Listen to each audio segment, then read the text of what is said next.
ब्रह्म। नमस्कार मित्रों, हमारे वैदिक परिवार में आपका स्वागत है। श्री वेद भाष्यकार श्री स्वामी शरण जी के मुख से वेद मंत्रों की सरल और प्रमाणिक व्याख्या सुनने के लिए हमारे YouTube चैनल को अधिक से अधिक लोगों तक पहुंचाएं, सब्सक्राइब करें, जिससे वेदों का प्रकाश घर घर तक पहुंच सके। आप कमेंट कर प्रश्न भी कर सकते हैं, हम सब प्रमाण उत्तर अवश्य देंगे। घर घर वेद मंदिर स्थापना अभियान में जुड़कर हमें सहयोग प्रदान करें। हमारा वेद भाष्य, वेदायन और अन्य वैदिक साहित्य घर बैठे प्राप्त करने के लिए आदेश करें।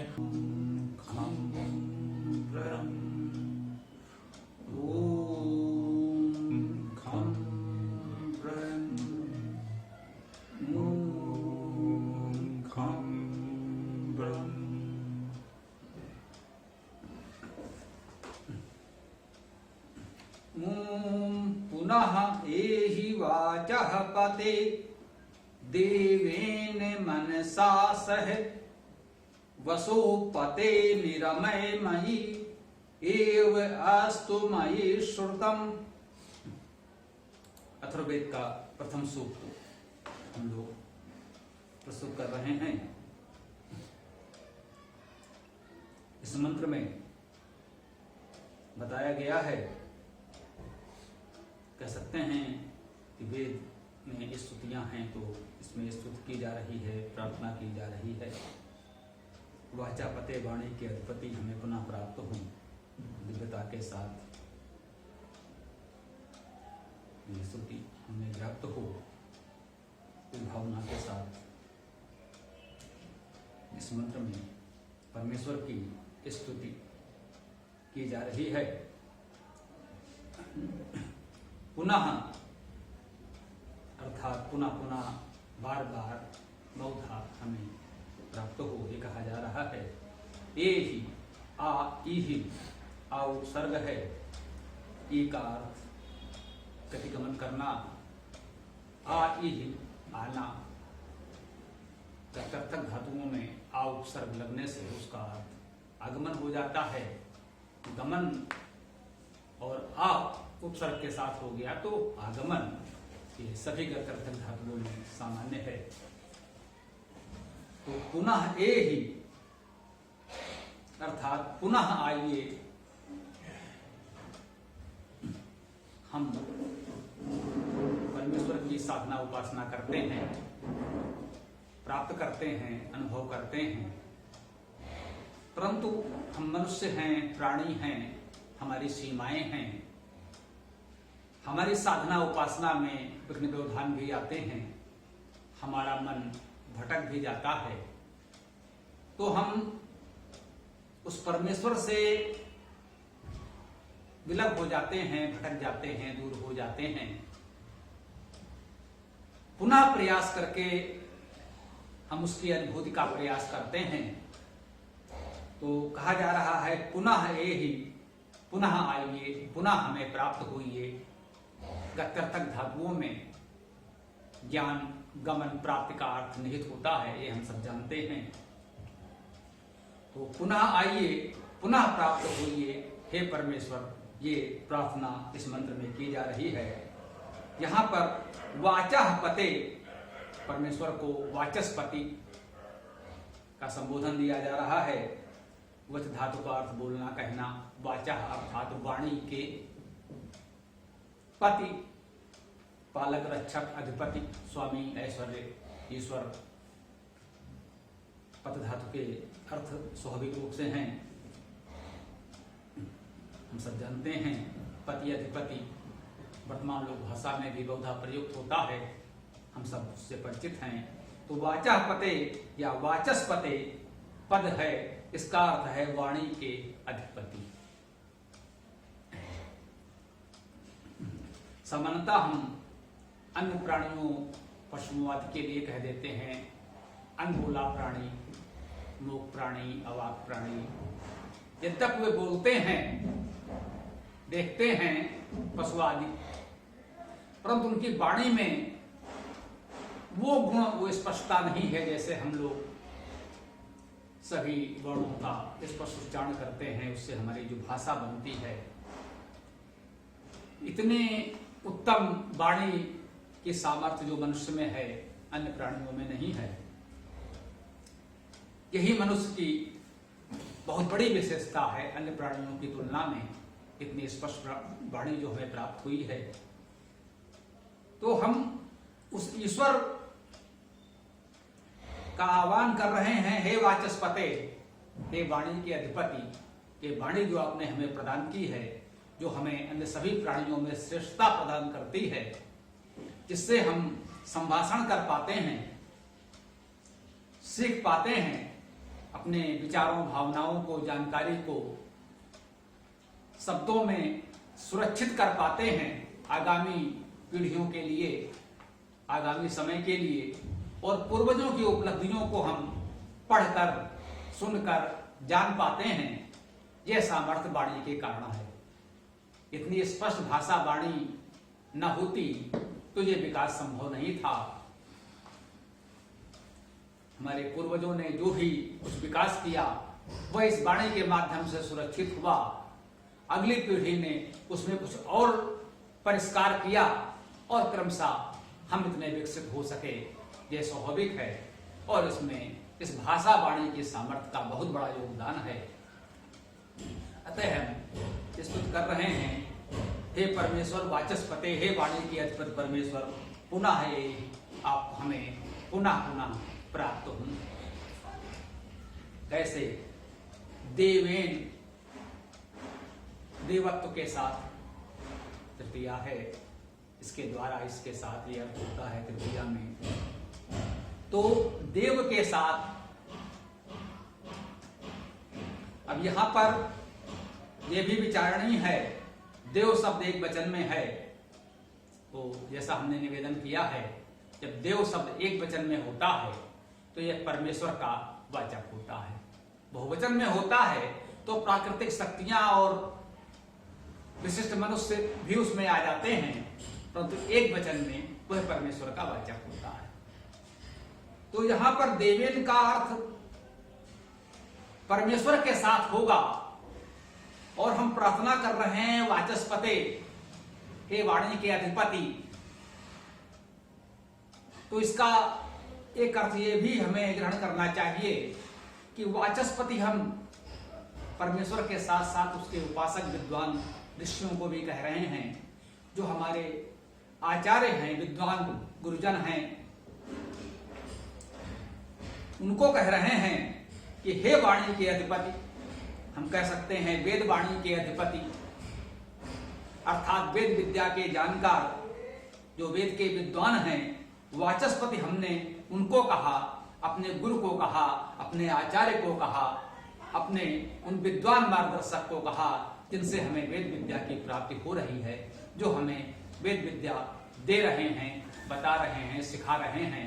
उनको कहा वाचस्पति कि हे आचार्य, हे विद्वान वाणी के अधिपति, आप आए तो कैसे आए? देवेन, देव के साथ आए, उस परम पिता परमेश्वर के साथ आए। परमेश्वर तो सर्वत्र व्याप्त है, उसके साथ आए, अर्थात प्राप्त हो। जब हमने कहा पुनः है, पुनः पुनः प्राप्त हो, तो हम कहते हैं आचार्य विद्वान हमें पुनः पुनः प्राप्त हो, परमेश्वर के साथ हमें प्राप्त हो।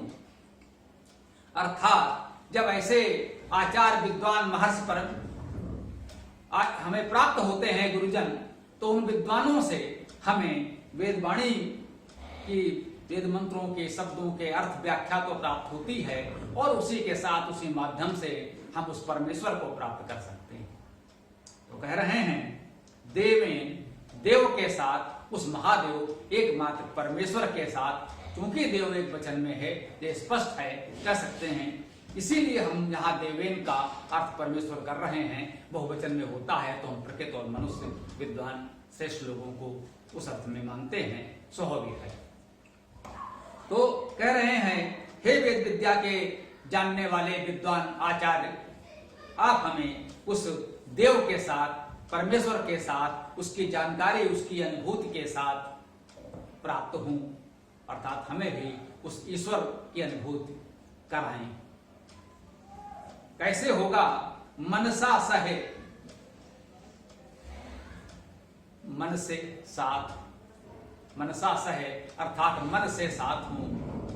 देवेन मनसा सहे, देव के साथ, मन के साथ, सह का साथ ही स्पष्ट शब्द आ गया।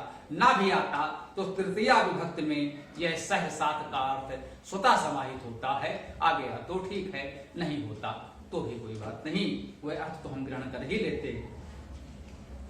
तो उस देव के साथ प्राप्त हूं और मन के साथ प्राप्त हूं। मन विचार, चिंतन, मनन, ये तो स्वाभाविक है। मन धातु का अर्थ है विचार करना, मनन करना, जानना, समझना। और इन सब क्रियाओं को करने वाला जो हमारा मन है कहा जाता है, मन मस्तिष्क हमारा, उसके साथ तो अगर हम उस देवत्व को, उस परमेश्वर को प्राप्त करना चाहते हैं तो मननशीलता के साथ उसे समझने का, जानने का, अनुभव करने का प्रयास करें। मनसा से, मन से करें, बिना मन के नहीं। औपचारिकता, कर्मकांड मानकर पूजा पाठ करते रहने से वो प्राप्त नहीं होगा कि भाई ये तो नियम है, जितना तो हमें आरती, भजन, पूजन करना ही है। वो किसी भी प्रकार का हो, चाहे वो विशुद्ध वैदिक संध्या हो या कोई अवैदिक पूजा उपासना हो, केवल हम मान लें कि हाँ भाई एक हमने नियम बना लिया है। नियमितता का बिल्कुल महत्व है। हम ये बिल्कुल नहीं कहना चाहते हैं कि नियमितता के महत्व को हम कहीं भी न्यून करना चाहते हूं। जीवन में साधना उपासना की नियमितता बनी रहनी चाहिए, यह अत्यंत आवश्यक है। परंतु यदि ये माने कि ये जैसे कोई हमारा एक भार जैसा है कि हमें इसे करना ही है, आज ये पर्व त्योहार है तो आज इस प्रकार का एक पूजन करना है, हमारा मन है या नहीं, क्या परिस्थिति है, कैसे है, तो जैसे तैसे केवल औपचारिकता पूरी करने के लिए, दिखावे के लिए यदि हम कर्मकांड पूरा कर भी लेते हैं तो उससे हमें वो लाभ नहीं मिलता। जब हम यहां ये कह सकते हैं कि पूरा लाभ नहीं मिलेगा, यदि हमने जैसे तैसे कुछ किया है तो कुछ तो लाभ मिलेगा, मैं स्वीकार करता हूं, अवश्य मिलेगा। यदि कुछ भी अच्छा कार्य हम प्रयास करते हैं तो उसका कुछ लाभ तो मिलता है, मन से हो या बिना मन के हो। परंतु यदि वास्तव में उस परमेश्वर को प्राप्त करना है, जिस स्तर की बात की जा रही है वेद मंत्रों में, जिस गंभीर उच्च स्तर की बात होती है, जो संदेश होता है, तो यह महत्वपूर्ण है कि हम मनन चिंतन के साथ, विचारशीलता के साथ उसे प्राप्त कर सकते हैं। यदि हम विचार किए बिना क्या करना चाहिए, क्या नहीं करना चाहिए, हम पूजा पाठ के नाम पर जो कुछ कर रहे हैं वह वास्तव में वेद के अनुकूल है या नहीं, विवेक के अनुकूल है या नहीं, बुद्ध के अनुकूल है या नहीं, विचारशील के अनुकूल है या नहीं, तो उससे हमें वो लाभ नहीं मिलेगा कि भाई सब लोग ऐसा कर रहे हैं तो हम भी कर लें। आप कर लीजिए अपने मन के संतोष के लिए, आप स्वयं संतुष्ट हो जाइए कि हाँ भी मैंने भी कुछ पूजा पाठ कर लिया, परंतु उससे परमेश्वर की उपलब्धि नहीं होगी। हम किसी की भावना को, किसी की परंपरा को नकारना नहीं चाहते, उसके मन को दुखाना नहीं चाहते, परंतु ये सत्य है कि हमें मीठा खाने से ही मिठास की अनुभूति होगी। यदि हम किसी कटु भोजन को मीठा मानकर खा लें तो हमें मधुरता की अनुभूति नहीं होगी। ये तो सत्य है, मानना पड़ेगा, जो वास्तव में जैसा है वैसा ही होगा। हम जल पिएंगे तो जल की अनुभूति होगी, मद ग्रहण करेंगे तो माधुरी की अनुभूति होगी। तो ये तो हमें जानना ही है कि जो हम चाहते हैं, जो हम कर रहे हैं, वो वास्तव में उचित है, वैसा है भी या नहीं। हम जिसे परमेश्वर मानकर पूज रहे हैं या पूजा पाठ के नाम पर जो कुछ कर रहे हैं वह वास्तव में परमेश्वर से मिलाने का उचित मार्ग है भी या नहीं, यह विचार करना चाहिए। इसी बात को यहाँ स्पष्ट किया जा रहा है। देवेन मनसा सहे, इसको ऐसा भी कह सकते हैं दिव्य मन के साथ, दिव्य मनन चिंतन विचार के साथ, ऐसा भी कह सकते हैं। तो कह रहे हैं कि हे वाणी के अधिपति, हमें उस दिव्य मन के साथ पुनः पुनः प्राप्त हो, उस दिव्य देव परमेश्वर के साथ आप पुनः पुनः प्राप्त हो। आगे कहते हैं बसो पते, वसु के अधिपति। पहले चरण में हमने कहा वाचस पते, वाचा पते, वाणी के अधिपति। अब हम संबोधन कर रहे हैं वसोस पते, वसोह पते, वसु के अधिपति। वाणी से किसी आचार्य विद्वान उपदेशक ने हमें जानकारी दे दी, हमने वेद विद्या को जाना समझा, मंत्रों का अर्थ किसी ने हमको बताया, हमने सीख लिया, समझ लिया। अब हमें साधना करनी है। जो कहा गया कि मन के साथ वो हमें प्राप्त हो, पूरे मन से हमें साधना करनी है, ये आवश्यक है। बिना मन से साधना किए वो कैसे प्राप्त होगा। तो अब संबोधन कर रहे हैं हमारी अगली आवश्यकता क्या है। वह ईश्वर तो एक है, परंतु हम विभिन्न आवश्यकताओं के अनुसार उसके विभिन्न गुणों का स्मरण करते हैं। जब हमें जो आवश्यकता होती है तो हम उससे कहते हैं कि भाई आप तो धनवान हैं, हमें धन दीजिए। आप धन के अधिपति हैं, हमें धन दीजिए। आप वाणी के अधिपति हैं, हमें वाणी दीजिए। परमेश्वर में तो समस्त गुण समाहित हैं, परंतु हमें जिसकी जब आवश्यकता होती है तुम कहते हैं हे प्रभु आप तो इसके अधिपति हो, हमें भी प्रदान कीजिए, क्योंकि वह तो सबका अधिपति है, उसके पास तो सब कुछ है। तो वाणी से हमें शब्दों से जानकारी मिली। अब साधना करनी है तो क्या चाहिए। वसोस्पते, हे वसु के अधिपति। वस धातु का अर्थ है वसना, वास करना, निवास होना। अब हमें साधना करनी है, उपासना करनी है, मन से करना है, नियमितता से करना है, गंभीरता से उस कार्य में लगना है, और हमारे पास निवास की व्यवस्था ही नहीं है। तो निर्बाध साधना कैसे होगी। इस कटु सत्य को वेद ने कहीं भी नकारा नहीं। जो जीवन यापन की मूलभूत सुविधाएं हैं वो तो हमें चाहिए ही, तभी हम साधना कर सकते हैं। क्योंकि यहां कुछ भी मानकर कुछ भी कर लेने से साधना नहीं होती कि मन से भाई हम तो पूरे मन से उसको चाहते हैं और हो जाए।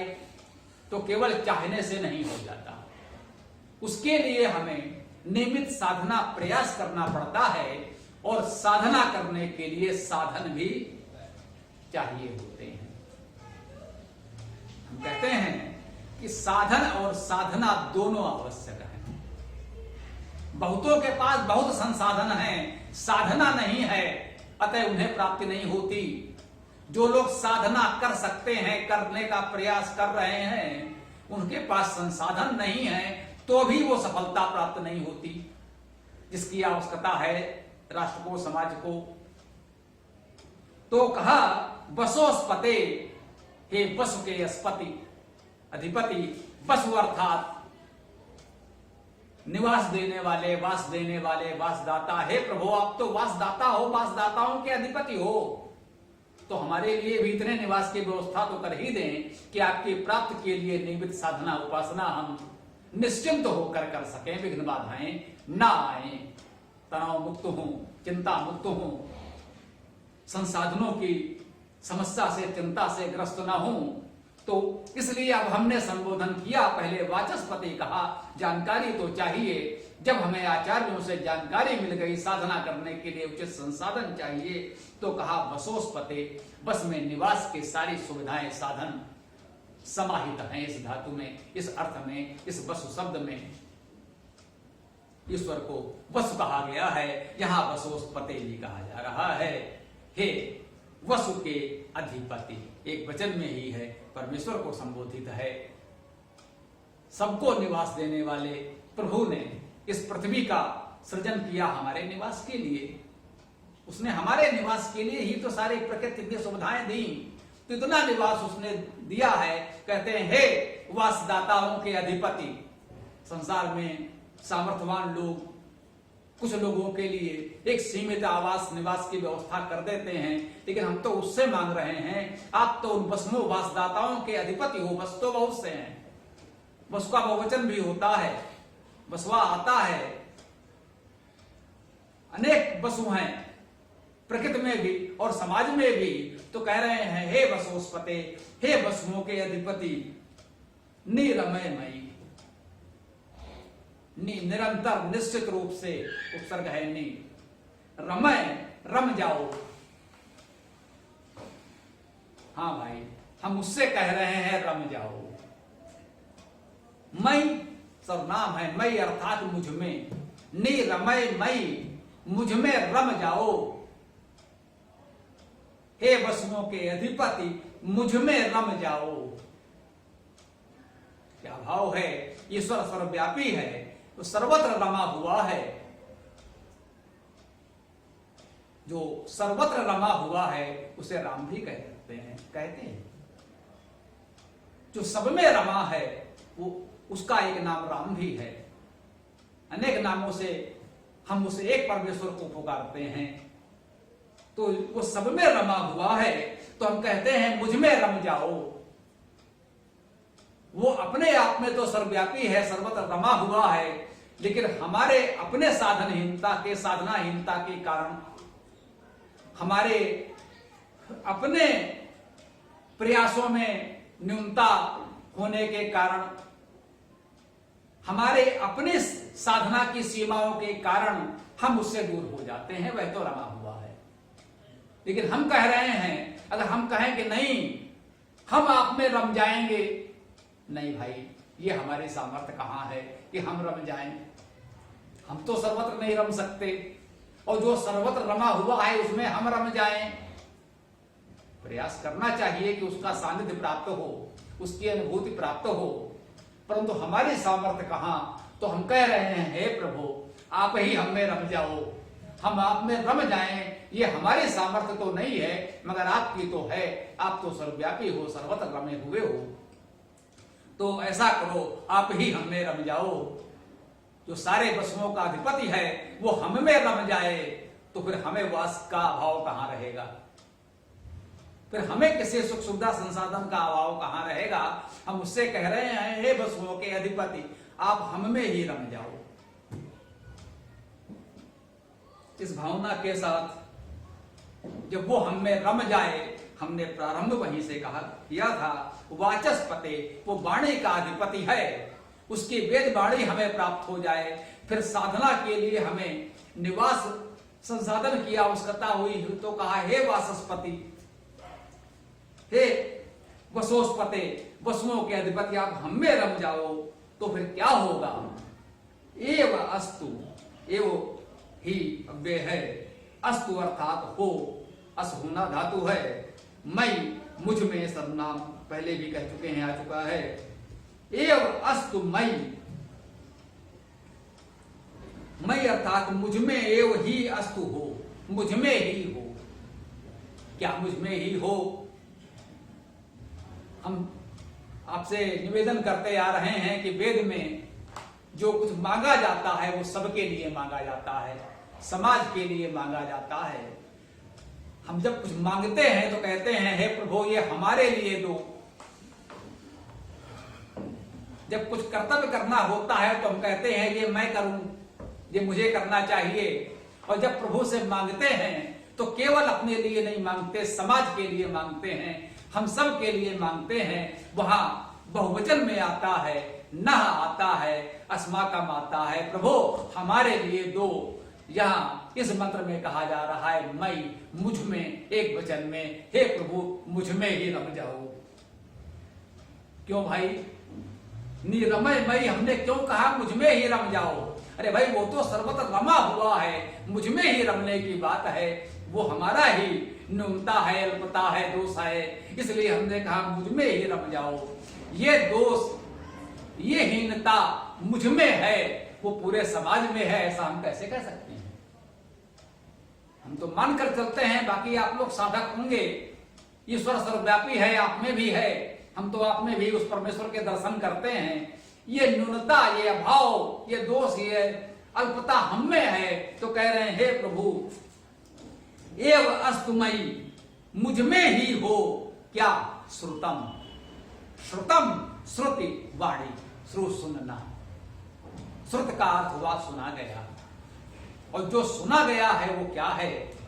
जो परमेश्वर की वाणी हमने सुना है, जो हम आचार्यों से, विद्वानों से, वेदविदों से, वेद के ऋषियों महर्षियों से सुनते हैं, वो श्रुतम, वो सुनी हुई वेद वाणी मुझ में भी व्याप्त हो जाए, मुझ में भी रम जाए। वो तो सर्वत्र व्याप्त है ही, इसलिए यहां कह रहे हैं प्रभु मुझ में। ये हम अपने लिए मांग रहे हैं, क्योंकि ये अल्पता, ये न्यूनता, ये दोष तो मुझ में है ना। हम क्यों कहें बाकी सब में है? तो इसलिए यहां पर एक वचन में कहा गया प्रभु ये आपकी वाणी, श्रुति कहते हैं वेद को भी, क्योंकि ये मानते हैं श्रुति परंपरा से चली आ रही है। ऋषियों ने उस अनंत प्रभु परमात्मा की इस वाणी को अपने भीतर अनुभव किया, सुना।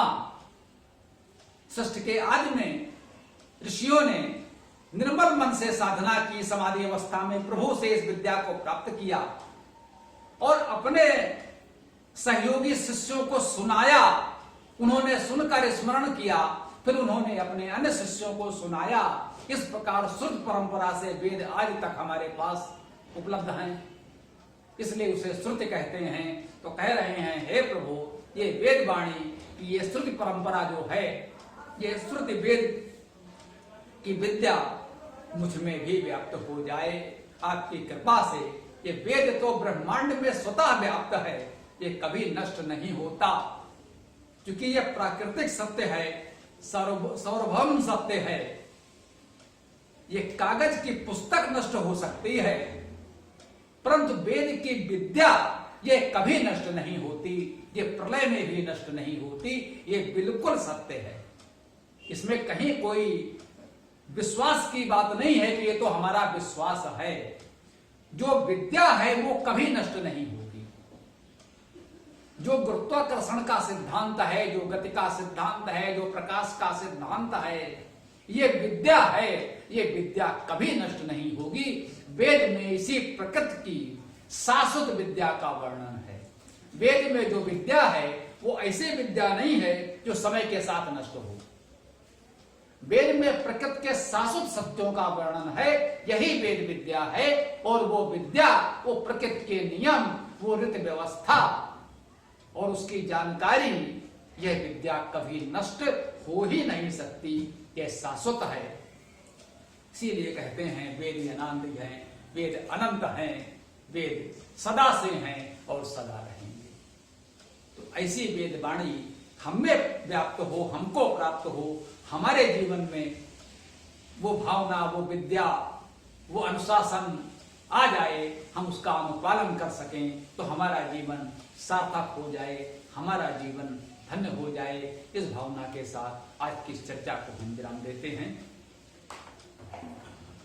ओम खम ब्रह्म, ओम खम ब्रह्म, ओम खम ब्रह्म। पूरा वीडियो देखने के लिए बहुत बहुत धन्यवाद। कमेंट में अपने विचार अवश्य दें। आपको कोई भी प्रश्न पूछना हो तो कमेंट बॉक्स पर कमेंट कर सकते हैं। डिस्क्रिप्शन में वेबसाइट का लिंक दे दिया गया है, उसमें अधिक जानकारी प्राप्त कर सकते हैं। धन्यवाद। ओम खम ब्रह्म।